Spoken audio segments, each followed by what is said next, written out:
Anggaran Polri sudah cukup besar dibandingkan beberapa waktu yang lalu. Kenaikannya luar biasa dibanding dengan lembaga-lembaga lain. Nah, yang utama mungkin masalah kesejahteraan, Pak. Artinya berapa sih gajinya polisi yang dibawa pulang ke rumah untuk anak istrinya, keluarganya, dengan godaan-godaan yang ada di tugasnya itu reserse. Sekarang gajinya berapa, Pak? Mungkin kalau Bintara itu dikasih 100 juta kan, terus di atasnya lagi lebih ini, tentu kita akan perhatikan kondisi keuangan negara. Kayak di KPK kan juga luar biasa gajinya itu yang dibawa pulang, Pak. Sehingga untuk melakukan suatu penyimpangan-penyimpangan kecil, ini kita mantan Polri kadang-kadang lebih ngerti Bapak daripada kita ini. Karena Bapak melihat dari luar. Pernah di Kompolnas, sekarang di Ombudsman. Jadi luar biasa. Dan mengajar juga di kepolisian. Banyak sekali Pak alternatif yang Bapak kemukakan itu 10.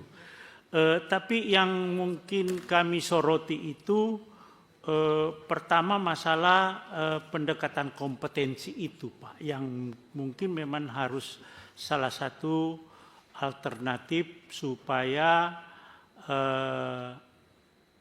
orang-orang betul-betul menduduki jabatan itu sesuai dengan kompetensinya.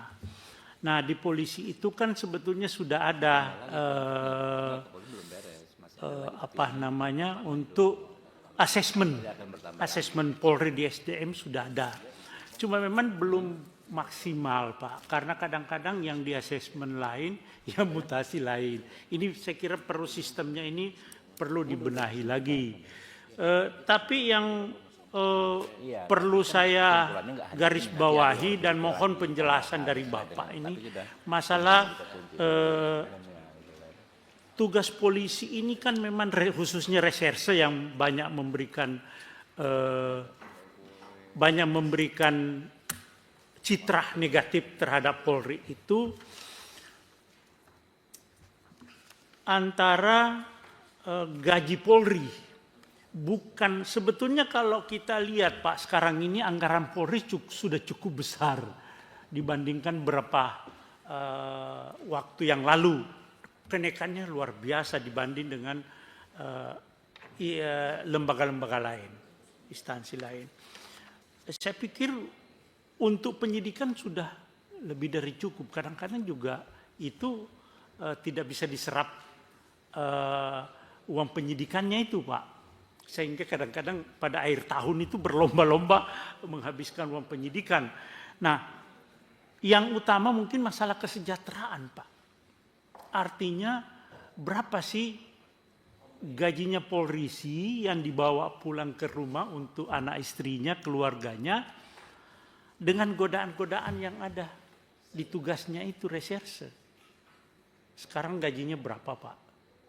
Mungkin kalau Bintara itu dikasih 100 juta kan, terus di atasnya lagi lebih ini, tentu kita akan perhatikan kondisi keuangan negara. Kayak di KPK kan juga luar biasa gajinya itu yang dibawa pulang, Pak. Sehingga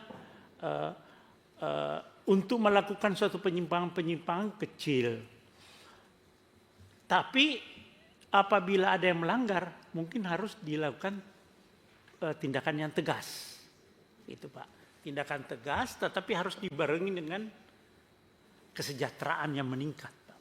Supaya uang-uang yang ada di depannya dia tidak tergoda untuk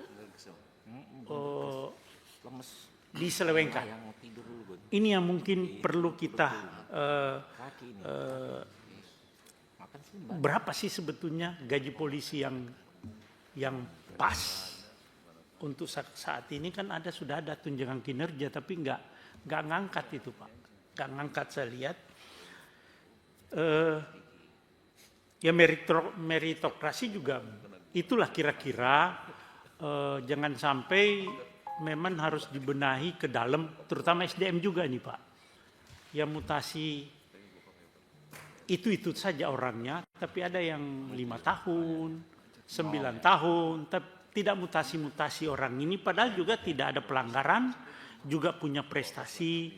Ini yang perlu kita, saya kira jadi perhatian kita, supaya asesmen itu bisa betul-betul berjalan dengan baik Pak. Nah itu kira-kira yang mohon penjelasan ini Pak. Ya kita diskusi bagaimana si Polri ke depan. Saya kira memang kultur ini yang harus menjadi perhatian kita.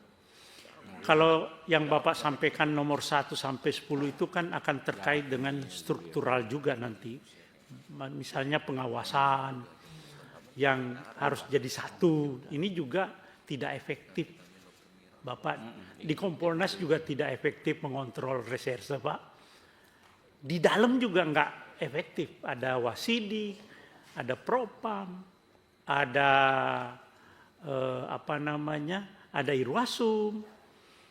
Ini tapi saya pikir yang utama itu masalah antara kesejahteraan bagaimana sih kita merubah kultur Polri itu supaya penyimpangan betul-betul bisa merubah bahwa reserse itu bukan tempat untuk mencari duit, tapi betul-betul bisa melayani masyarakat dengan baik. Saya kira itu Pak, terima kasih banyak. Assalamualaikum warahmatullahi wabarakatuh. Waalaikumsalam warahmatullahi wabarakatuh. Pak Martin Tembaleka, silahkan ini. Stephen Segel. Siap, terima kasih pimpinan, rekan-rekan anggota Komisi 3 yang kami hormati. Selamat tahun baru untuk kita semua.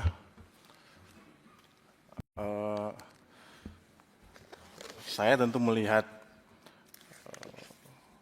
apa yang disampaikan oleh Prof tadi memang sangat detail. 10 poin yang disampaikan itu, dan menurut kami itu memang detail dan mendalam sekali terkait dengan Polri. Saya melihat ini Pak, kalau dari pembahasan tadi awal narasumber pertama dan sampai sekarang yang Prof sampaikan, saya melihat memang pentingnya kulturnya yang kita perlu menggarisbawahi di dalam institusi Polri ini sendiri. Karena begini Pak, kalau struktur, kita bicara struktur di Polri memang sudah sangat lengkap. Apa yang ada di institusi Polri itu, bicara pengawasannya, internal, eksternal itu sudah lengkap semua ini Pak. Cuman memang kalau bicara kultur kembali saya menitik beratkan pada tugas dan ini Pak, kewenangannya yang harus diperkuat menurut saya, pandangan saya itu internalnya ini Pak, pengawasan internalnya, kayak Propam. Nah mungkin perlu kita berdiskusi mendalam kira-kira apa kira-kira yang perlu kita reformasi untuk di bidang Propam ini Pak. Karena Propam ini sangat-sangat penting tugas dia. Banyak masalah-masalah yang terjadi di daerah. Itu sehingga membuat masyarakat menjadi ragu. Kasus-kasus berkembang di daerah-daerah ini karena ketidaktegasan dari Propam itu sendiri Pak. Anggota-anggota yang dibiarkan berlarut-larut sehingga masyarakat berpikir bahwa di mana kita mau mencari atau kita mau kasih kepercayaan ke Polri, sementara di internalnya sendiri tidak mampu menindak anggotanya. Dan saya berpikir Propam ini adalah poin paling penting Pak. Pengawasan internal Propam atau Irwasum itu penting sekali di institusi Polri ini supaya kepercayaan masyarakat terhadap institusi Polri ini tetap terjaga. Itu saya melihat Pak, beberapa kejadian di daerah-daerah dan beberapa kali kita rapat kemarin sebelum tahun baru, sebelum libur reses kemarin itu kita rapat juga soal reformasi Polri dan Kejaksaan. Kami juga beberapa anggota teman mengatakan bahwa Propam ini memang salah satu poin penting untuk menjaga marwahnya Polri. Gitu. Jadi mungkin saya dalam hal ini menitik beratkan bahwa dalam reformasi Polri ini semua struktur sudah lengkap. Yang perlu kita perhatikan bahwa ini memperketat atau memaksimalkan sistem pengawasan di internal Polri itu sendiri. Itu penting buat saya, yang perlu kita perdalam pembahasannya, kira-kira formula apa yang perlu kita terapkan untuk pengawasan internal ini supaya maksimal dia dalam mengawasi anggota-anggota Polri di internal, supaya masyarakat melihat bahwa Polri ini kita percaya karena kita melihat Propam begitu tegas menindak perilaku-perilaku yang salah. Share like a comment. Subscribe, share like a comment. Subscribe, share like a comment. Subscribe, share like a comment. Subscribe, share like a comment.